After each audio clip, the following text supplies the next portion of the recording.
তোদের মধ্যে কে কে মাইনে দিছিস? বেশ ঠিক আছে, বেশ তাহলে জানলু বল 2 আর 2 কত হয়? 4। Good boy good boy. Donkey বল, আমাকে সকালে একটা পিঁপড়িতে কামড়ে দিয়েছিল, তো ওই পিঁপড়িটার নানির নাম কি?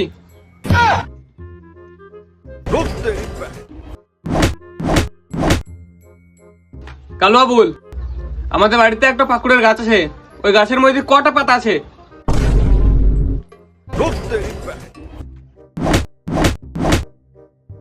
মাংলু বল, এক সপ্তাহে কদিন হয়? 7 দিন। Very good very good. Laddu বল, আমাদের মাঠে একটা 1 বিঘি জমি আছে, ওই জমিতে কালকে আমরা সব ধান কেটে নিয়েছি, তাহলে ওই জমির মধ্যে কটা ইঁদুরের গর্ত আছে?